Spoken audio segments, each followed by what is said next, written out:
Welcome back to the Health Longevity Secret Show, and I'm your host, Dr. Robert Lufkin.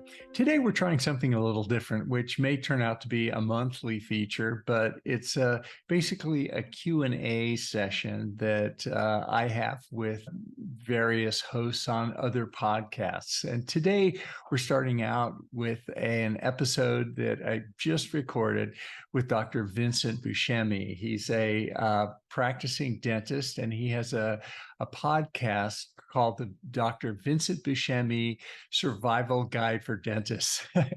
I'm not sure how I can help dentists survive, but we had some interesting conversations, and I hope you enjoy it. Please also check out other podcasts from Dr. Buscemi on his website, and let us know how you like this format.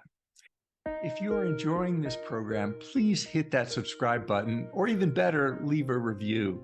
Your support makes it possible for us to create the quality programming that we're continually striving for.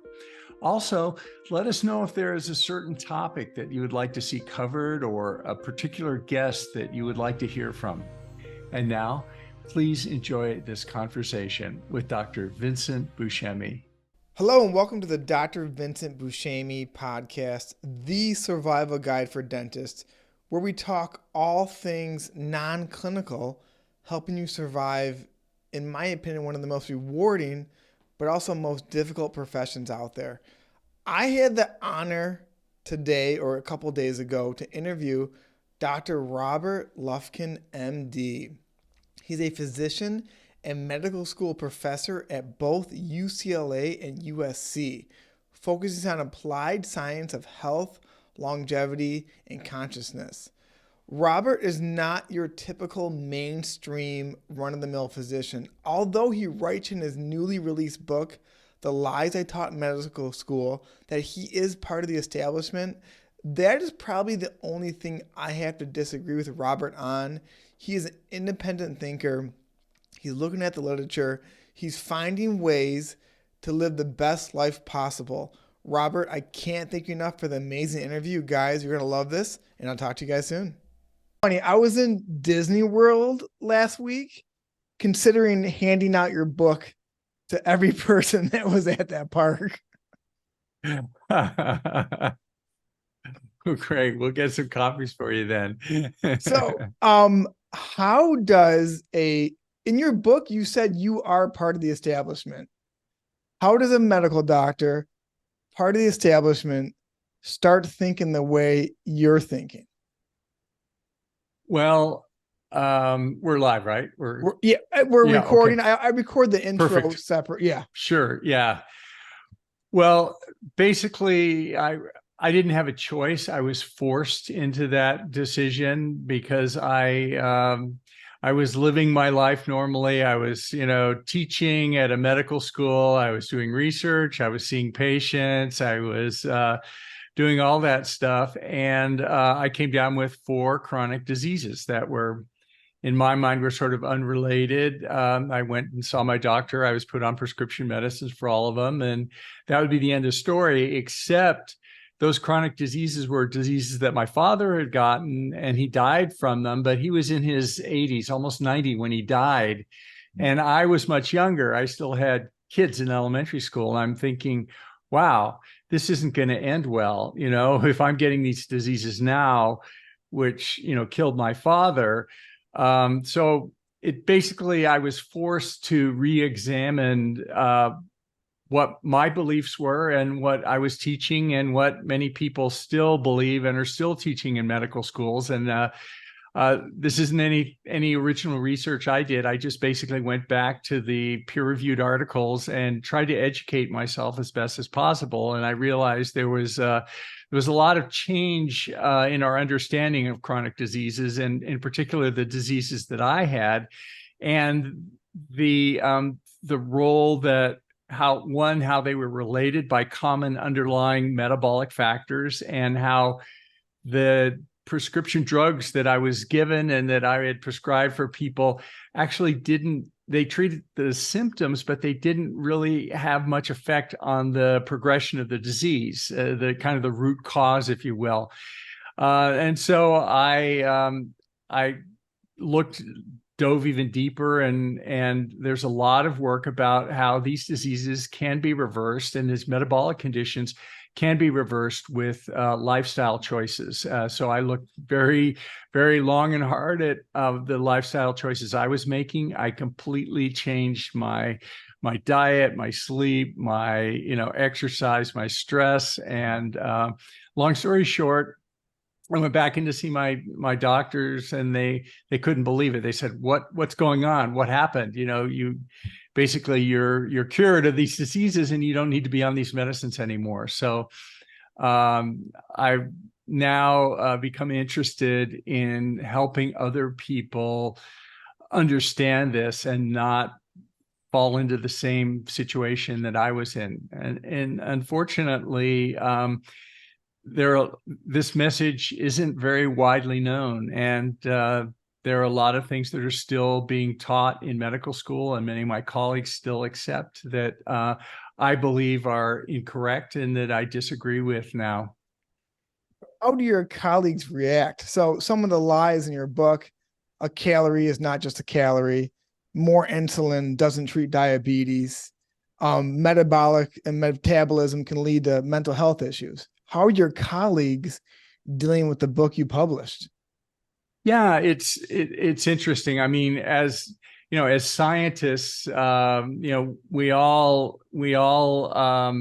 it's not a matter of faith; it's a matter of what the evidence is. So, we're all open-minded, and I like to think my colleagues are open-minded too, and we may agree to disagree, but if once the evidence comes in, if the evidence says that drinking Diet Coke every day will make me healthy, I'm going to start ordering it by the case, but I don't think that's the evidence supports that now. But as scientists, we just have to look at the evidence, and sometimes the evidence is not clear, and intelligent people can have different viewpoints on a given situation. But for me, it's pretty powerful and compelling that I think there's some basic things that are being overlooked, and as a result, a lot of people are being harmed by this. And I don't think anyone will disagree with the fact that our health is out of control.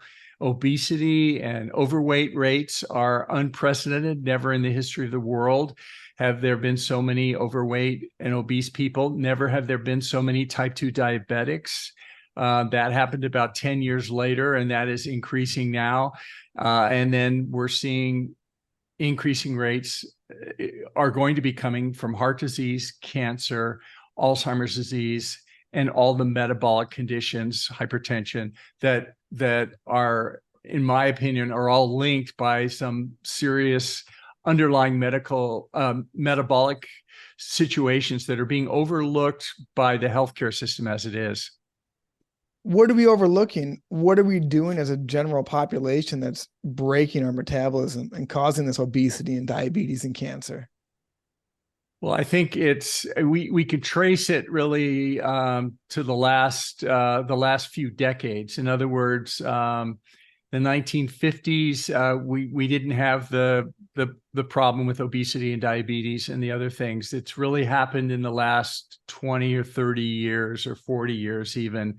One of my chapters of my book, I talk about a disease called non-alcoholic fatty liver disease that when I went to medical school didn't even exist. If someone got damage to their liver and fatty liver changes, it was due to alcohol by and large. There were some other things that could do it, but it was basically you assumed they were drinking and it was alcoholic fatty liver disease. But in 1980, a new form of liver disease appeared, this non-alcoholic fatty liver disease, which today is the number one cause of liver transplants and liver failure worldwide. And the medical establishment is unclear on how to treat it. They're not sure what it's due to. They think it's due to maybe lose weight is the recommendation from standard approaches for fatty liver, and it may get better. But I think there's very strong evidence that we cite in the book from people like Robert Lustig at UC San Francisco, who did controlled trials in kids with fatty liver, and they were able to reverse it in a matter of weeks by changing their diet and removing an interesting toxin in the diet that's handled, not surprisingly, by the liver through similar pathways that alcohol, which is also a toxin, ethanol, is handled by the liver. And not surprisingly, this non-alcohol toxin is the cause of many cases of non-alcoholic fatty liver disease. And its use in 1980 spiked upwards as our diets changed, and we began using more and more of this in our diet. So it's, at least there's reasonable associative evidence that these are correlated. Is this toxin high fructose corn syrup? Specifically fructose. High fructose corn syrup is roughly half glucose and half fructose, sometimes a little more. Glucose is metabolized by all the cells of our body, essentially, almost all of them. Fructose, on the other hand, is like ethanol. It's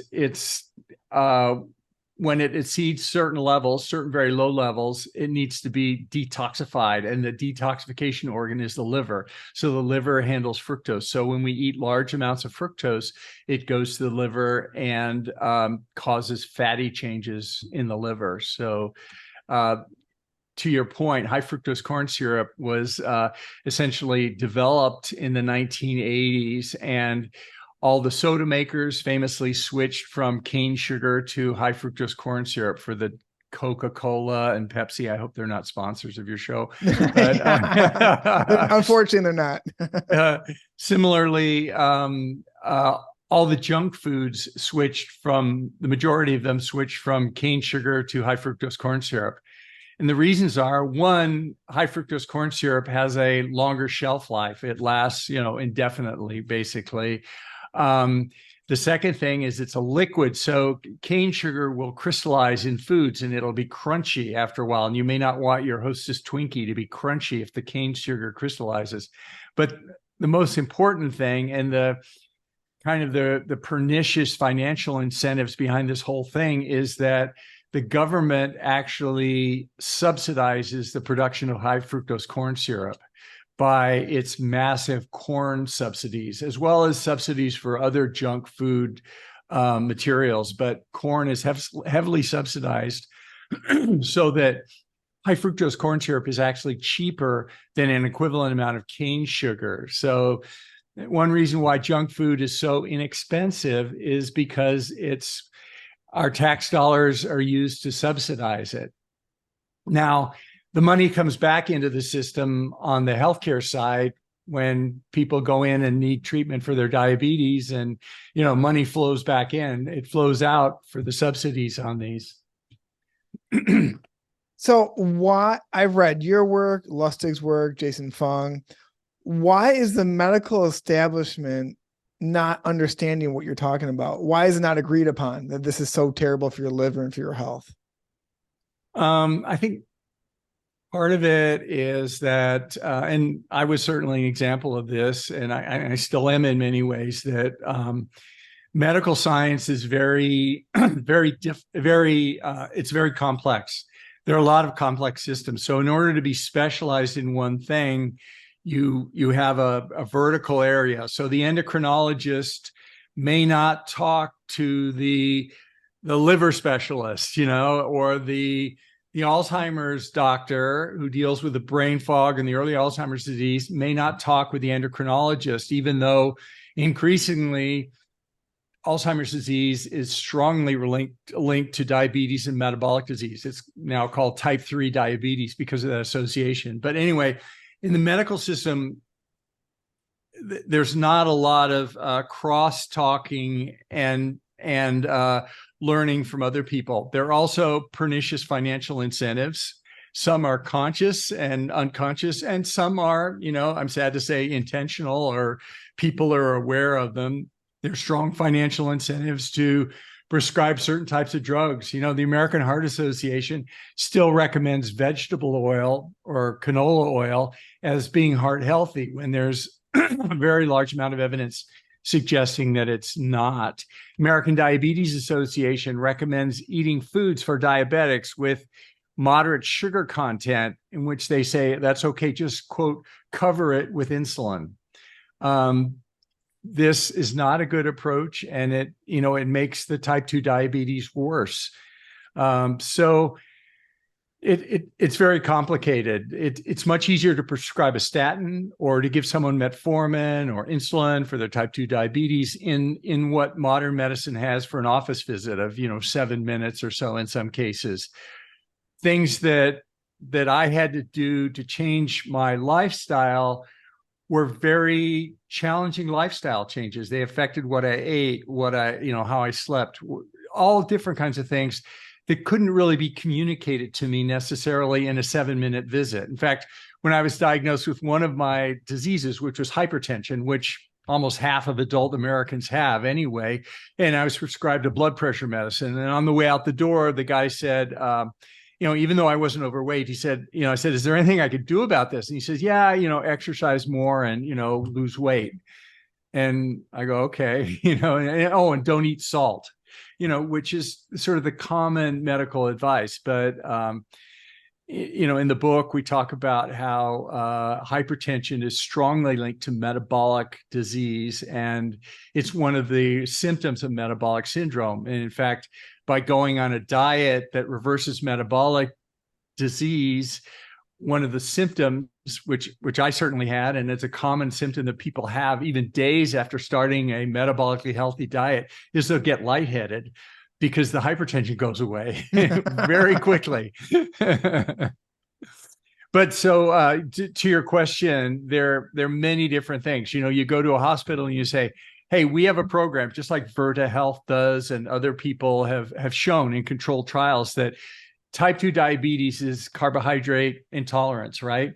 If you remove carbohydrates from the diet, the type 2 diabetes will go away, and people won't need insulin, they won't need metformin, and you can basically get them off these things. The problem is hospitals are businesses. The number one surgery is a cash cow for hospitals, just like radiology is, but surgery especially. The number one driver for amputations, which is the big surgery, is type 2 diabetes. The number one driver for blindness is type 2 diabetes. The number one driver for renal failure and consequently renal dialysis, which people in renal failure will require, is type 2 diabetes. That's why some of the biggest supporters for the American Diabetic Association, which recommends eating diets that make your diabetes worse, are companies whose business is dialysis. So, I'm not saying it's all a big conspiracy, but I'm saying there are numerous incentives that are not necessarily aligned for ultimately the health of the patient. I wish that were true, but it's not necessarily always that way. I don't think people wake up and say we're going to harm the patient, but the incentives align sometimes so that I believe people are harmed by the way medicine is being practiced today. It sounds like it's a conscious effort, if I can be honest, reading between the lines of how you're explaining this. Of course, if my foot falls off, they have to amputate it. They want me to eat more carbohydrates to make more money. So let's say I come to you, I'm 36, I'm diabetic, I'm depressed, I have high blood pressure. How do you start to reverse that with diet? What kind of diet should I be eating to live a long life and look healthy like you do? Well, there's one of the common causes underlying hypertension and type 2 diabetes and Alzheimer's disease and cancer and cardiovascular disease is metabolic syndrome or metabolic imbalance, which is really insulin resistance. And the interesting thing about that is that could be manipulated very much or controlled by the things we put in our mouth, our diet. And today we're inundated with junk food. All around us is junk food everywhere. And junk food, because of the content of the food, drives obesity, drives hypertension, drives type 2 diabetes, and drives these metabolic abnormalities. I mean, there's a great quote. Somebody said that if we all stopped eating any food that wasn't available 150 years ago, most of us would have a significant improvement in our health. And if you think about that, that's probably true. But what does that say about our current food supply today? Is it even food? I mean, half the stuff I Right. see people eating is it's just chemicals. Yeah, that's true. I mean, I have a confession to make. I am a recovering junk food addict. You know, Yep. left to my own devices, I'll eat red vines and cereal and orange juice and, you know, all the stuff that I thought was healthy. I mean, my mom was a dietitian, so I was raised in, you know, trying to eat healthy foods, but it's just the foods that I was taught was healthy. And even today, even more so, all the junk foods that we're inundated with really contribute to the situation for all these diseases that we're facing. And that was the other wake-up call that I had. My diseases were hypertension, pre-diabetes, I had joint pain, gout, you know, arthritis. And it seemed like these were all very different diseases of what I'd been taught. You know, joint pain is very different from hypertension, which is very different from diabetes. So, but what I'm learning, and I think the evidence now is showing with the most recent research, is there's a common underlying cause for this metabolic dysfunction driven by junk food, among other factors. And if we reverse the junk food and the metabolic disease, then all these chronic diseases not only stop their progression, but we can actually reverse them. So this is insulinemia, right? Where you have insulin levels so high all of the time, and then the downstream effect is the diabetes, the cancer, the metabolic syndrome.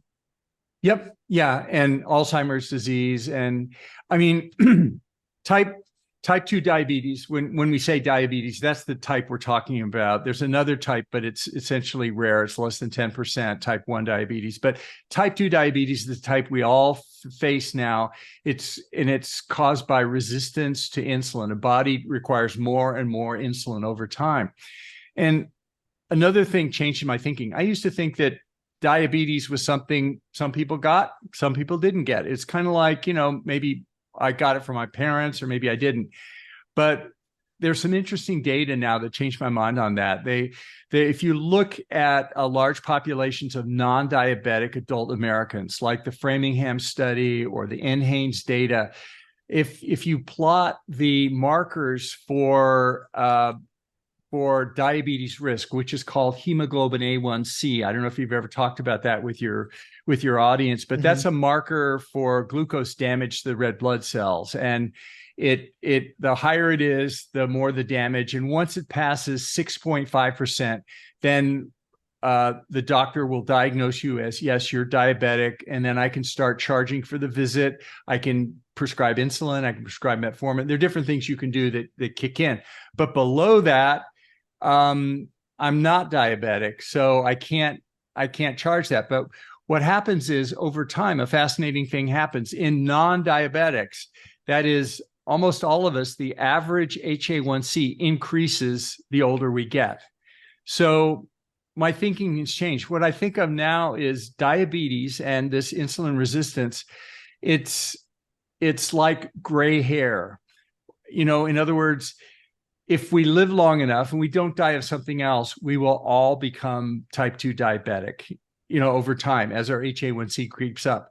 So what does that mean? It just means that for most people, it's probably a good idea to adopt lifestyle and eating habits that protect you from diabetes, as if you were at risk for diabetes, because I believe that most of us, you know, there are a few people who manage not to be insulin resistant, but on the average, most of us, our HA1C goes up the older we get, and we're on that path.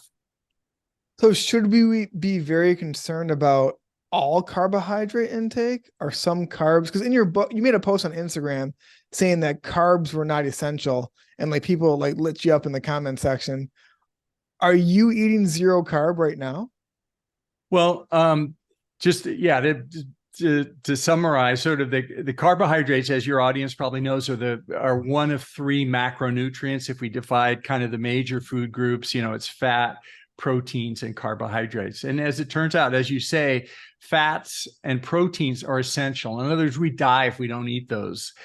Carbohydrates, on the other hand, which include sugar or refined carbohydrates like starches and bread and cereals and things like that, actually are not required. They're actually populations of humans that survive without eating any carbohydrates to speak of. They're basically carnivores, like some Inuit populations or the Maasai in Africa who just, drink blood and milk from animals. And so people have made the interesting observation that if you have type 2 diabetics and you put them on a diet with very, very low carbohydrates, what's called a ketogenic diet, or even a carnivore diet, the diabetes goes away. And that's the trick there. So back to your question, personally, my hemoglobin A1C, this marker, was going up, and I was diagnosed with pre-diabetes. So I changed my diet and I got rid of essentially all the refined carbs and the sugar. Now, there are carbohydrates and other things like they're non-digestible carbohydrates in vegetables and stuff. Those are really not bad. You don't absorb them or anything. The really ones to watch out for are the ones that spike your insulin or spike your glucose. And those are refined carbohydrates, starches, and then sugars. So I do avoid those. I'm in ketosis most of the time, which means my body has switched from burning glucose to burning ketones, which I think is a healthier way to be. And I certainly feel better. My mind's a lot clearer. I don't get that brain fog that I used to get when I ate a lot of junk food, which is high in carbohydrates. Is there any risk of being in ketosis too long? No, there's a couple arguments to that. One, first of all, we want to be clear, we're saying ketosis. There's another medical word called ketoacidosis, which, physicians are busy, they sometimes confuse those two words. Ketoacidosis is a life-threatening condition that type 1 diabetics get. It's unrelated to dietary ketosis, what I'm talking about. Dietary ketosis is just what happens if you fast and you don't have any food intake. Your body starts burning fat, which is a good thing because you lose weight. Most of us can afford to lose a little weight. Or if you have a low carbohydrate diet, there aren't carbs to burn to make glucose, then your body uses fat in the diet to make glucose itself and also ketones, but most of the energy is produced by ketones. So they're one of the original treatments for epilepsy from 2,000 years ago, from seizures, was to just have the patient stop eating. And when you stop eating, your body goes into ketosis, as we said, with fasting. And the ketogenic diet is a reliable treatment for many, many kinds of epilepsy that's still used to this day. So there are children and adults that are put on a ketogenic diet that essentially live their entire life on a ketogenic diet without consequences. It's not like they get a bunch of heart attacks or anything. And then Chris Palmer, you may have had on your show, he's a psychiatrist from Harvard Medical School, just wrote a book called Brain Energy, where he takes patients who are very sick, psychiatric patients, hospitalized for visions and voices and manic depressive symptoms, and he puts them on a ketogenic diet. And some, not all of his patients, but some of his patients have dramatic reversals of their mental illness to the point that they can actually go off all meds and leave the hospital. In fact, I was just talking to him about it, and he said, yeah, I said, how do you know it works for your patient? He goes, well, I have one patient at home. He says he knows when he's eating junk food or he has carbs in his diet because the voices start coming back and talking to him again when he eats, potato chips or something. So, and similarly, sort of to jump to another disease, Heather Sanderson is a great Alzheimer's researcher she has nursing homes that treat Alzheimer's patients. But unlike most nursing homes, people who go to her nursing homes for Alzheimer's disease get discharged because they get better and they go home. And one of the foundational elements is everybody's on a ketogenic diet at the nursing home.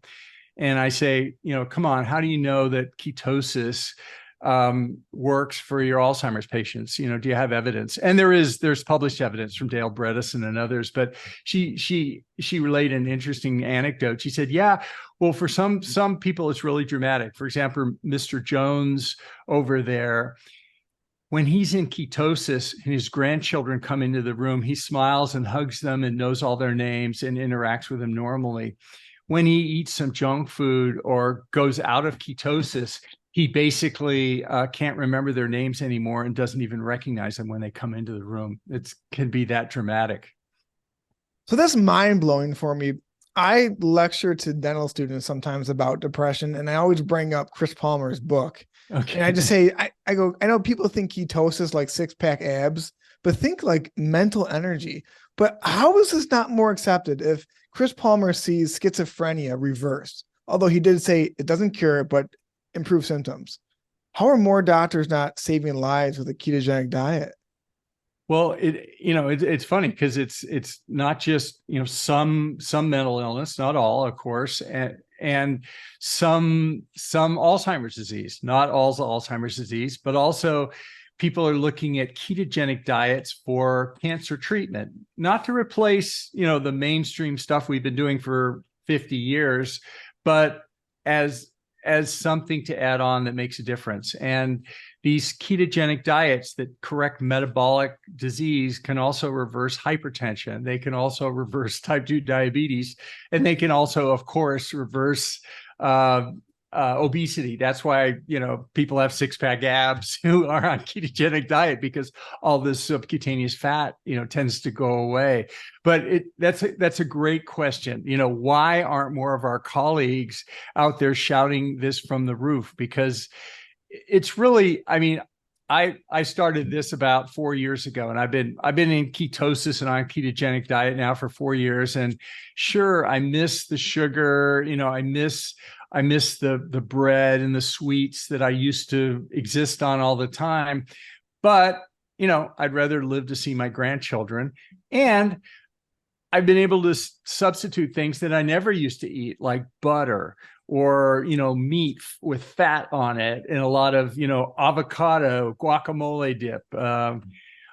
Personally, I started fasting, so I eat one meal a day. And so I don't count calories at all. And I just have my one ketogenic diet, my meal, my low carb diet once a day. I eat as much as I want, pretty much anything I want, as long as it doesn't have carbs in it or seed oils. And, I'm a happy camper. What does your doctor tell you when he checks your cholesterol? Yeah, there's an association with cholesterol, with elevated cholesterol, and people are on a high fat diet. And, this goes back to Ansel Keys and a lot of people a long time ago. I still have colleagues who tell patients not to eat eggs because of cholesterol, which, even the American Heart Association in 2015 now, admits that dietary cholesterol doesn't affect serum cholesterol. And it's not even clear that serum cholesterol is a big factor for heart disease risk. Half of people who come in with heart attacks have normal cholesterol. But to your question, it depends on the doctor. If they're not educated and the cholesterol's high, they'll say you need to be on a statin, even though my calcium score is 0, my CT calcium score.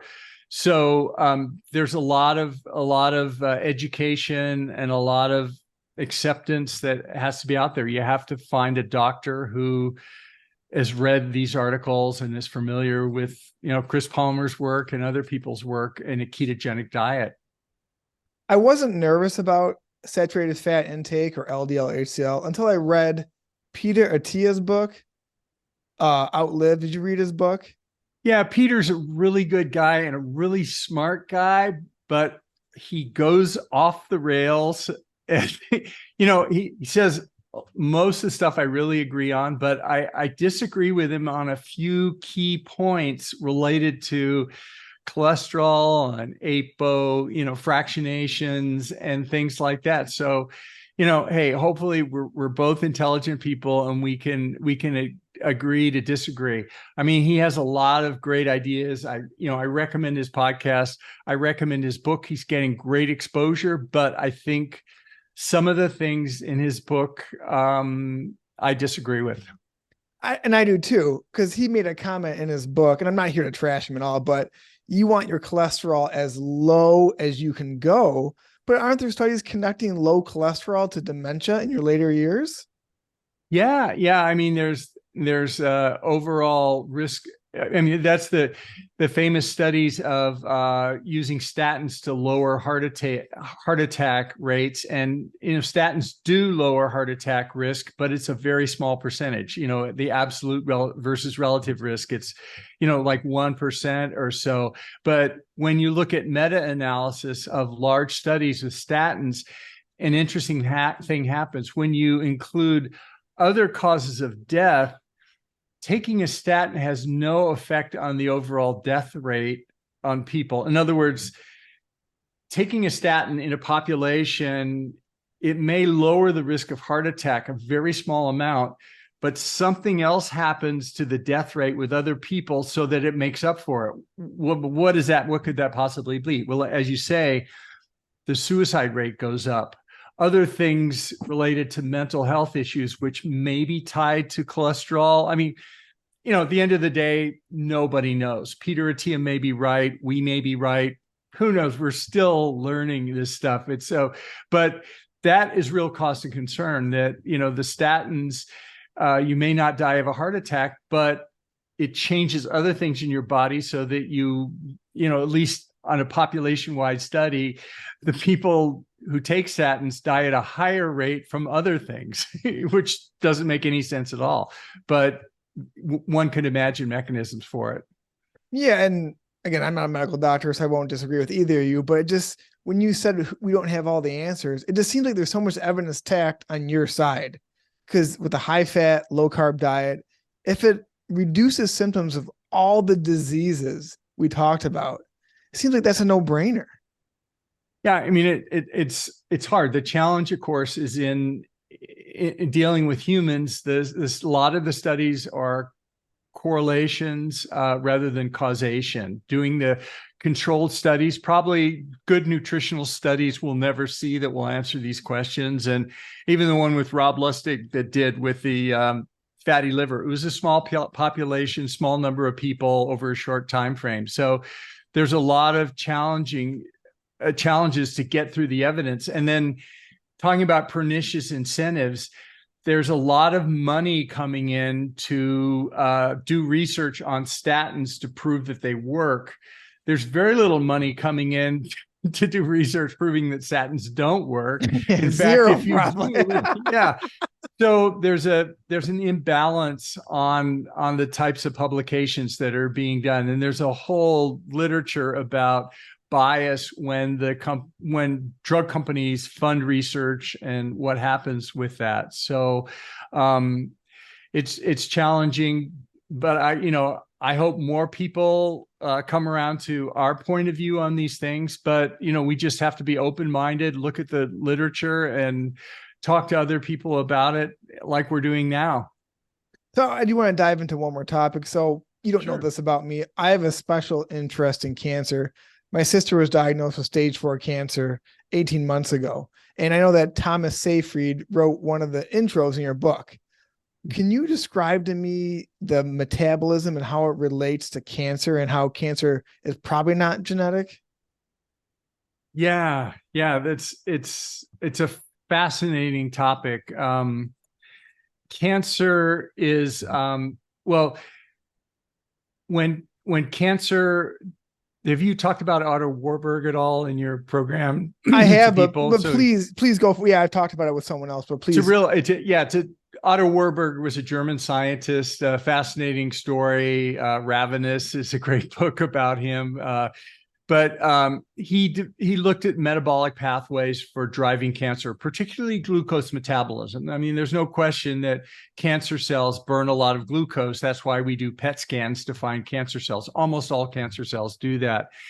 What happened, though, was in the 1950s with the genetic revolution, everybody put saw genetics as the solution for medical problems rather than metabolic science. And Otto Warburg was a metabolic scientist, and a lot of the metabolic science was lost during World War II when the Germans and Europe was just in complete disarray. So fast forward to 1950, everyone began doing research on genetics and how genetics could play a role in cancer. And there's, fast forward 40 years later, 50 years later, the Human Genome Project, where the goal was to sequence the human genome and understand the master blueprint for disease. And we did that famously, beautifully in the 2000s. And everyone said, wow, this is great. Now, cancer is a genetic disease due to mutations. All we need to do is we sequence the human genome. Now let's just sequence the cancer genome. In other words, take a bunch of cancers, all different types, sequence them, find out what mutations they are, and then design drugs for them, like Gleevec or, Herceptin. There are different drugs you could design that specifically target certain mutations, and then we'll treat all cancers and game over. So what happened, there was a second human genome project that never got any publicity that ended about 2010. It was called the Human Tumor Genome Project. And what happened was, briefly, is they just did what we said. They sequenced a number of thousands of human cancers.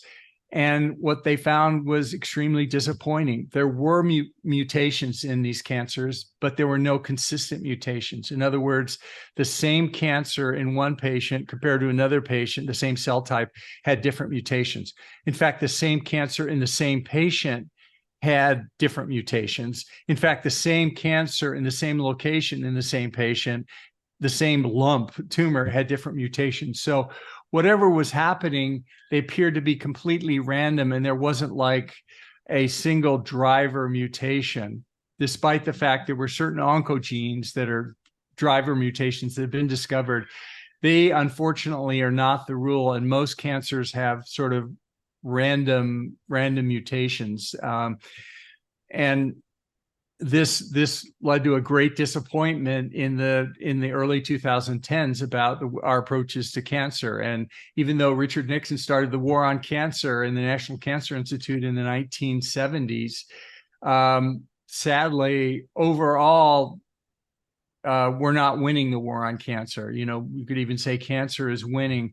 So it's caused people like Thomas Seyfried and others to take a look at metabolic drivers for cancer, specific metabolic things. And it appears, as evidenced by back to the ketogenic diet, using that as a tool to switch our metabolism to ketosis and turn down metabolic illness for certain types of cancers, particularly glioblastoma multiforme, which is a brain cancer that Teddy Kennedy died of and other people have died of.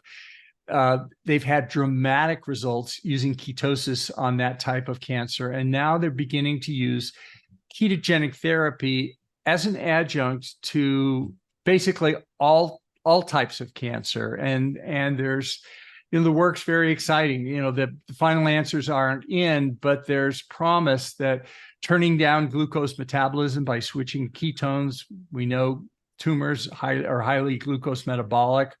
The idea may be to starve those, and it's probably not that simple, simple a thing, but there does appear to be some effect in certain types of cancers by these metabolic strategies, these ketogenic diets. And since there have been no harmful effects from it, it's not like, oh, it makes the cancer worse. A lot of people are making the argument that, well, maybe we should start doing this on a broader scale with all patients, who are cancer patients or in recovery. So it doesn't do any harm, and there's evidence that it helps at least some of them. Absolutely. I mean, talk about big business. I know you said surgery is big business. I'm sure chemotherapy is also big business as well. So I know that Jason Fung, I know he's your friend, slightly disagrees with Otto Warburg, and he thinks that cancer cells eat more than glucose. Like they get a little smarter and they can eat proteins and other things as well.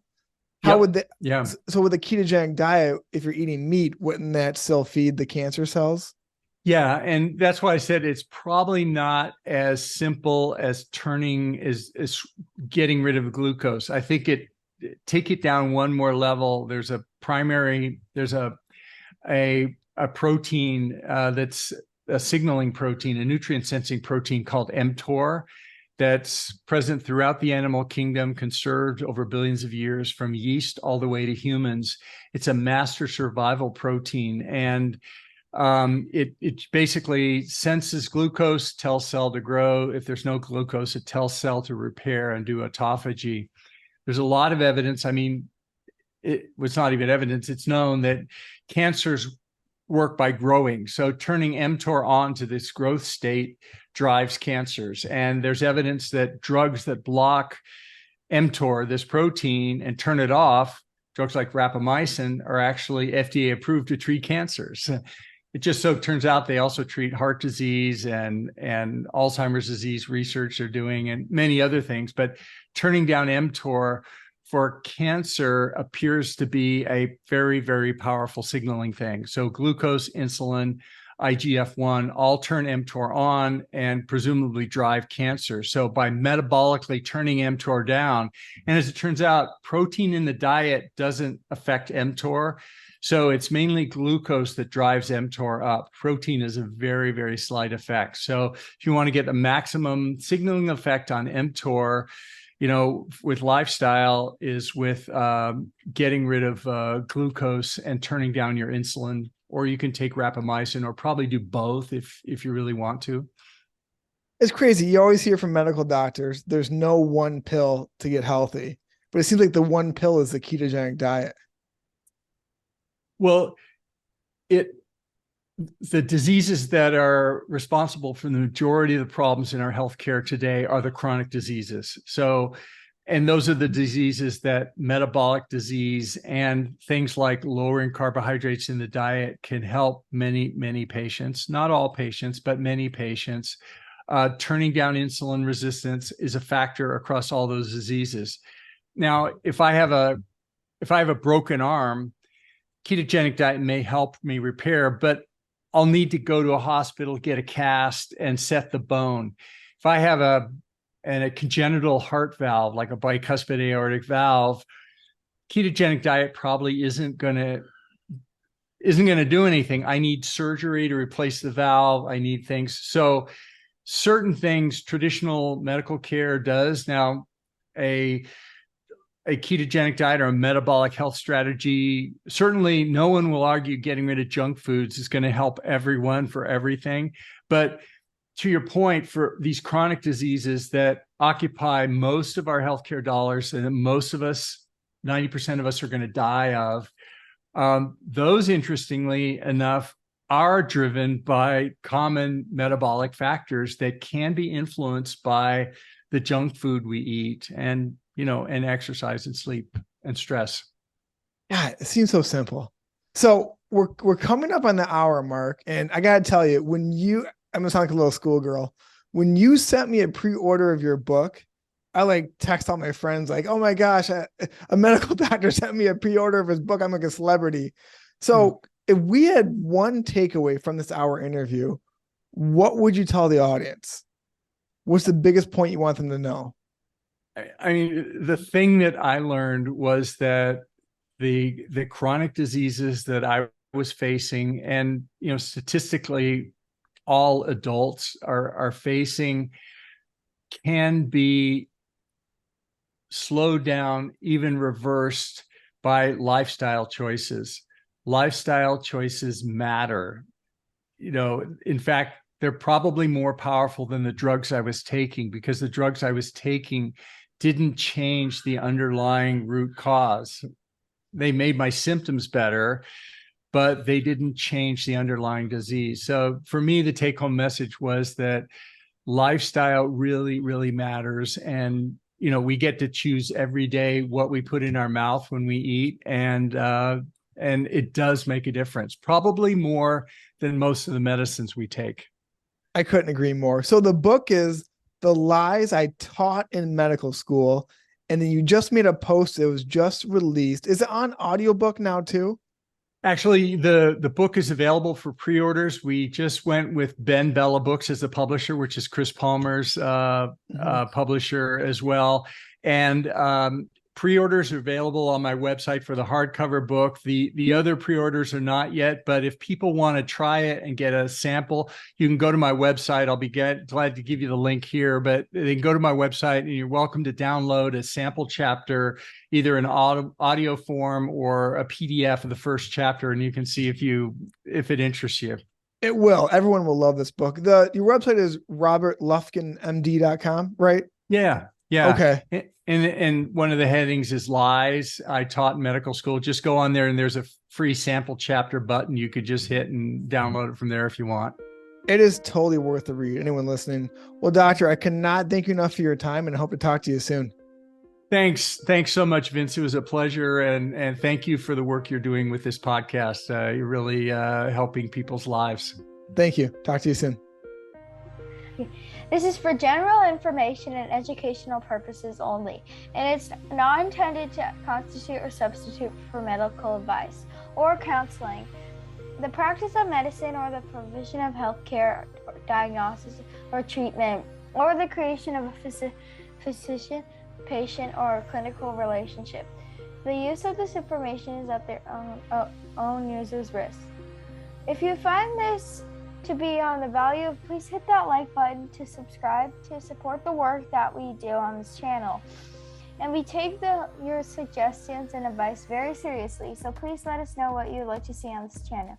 Thanks for watching, and we hope to see you next time.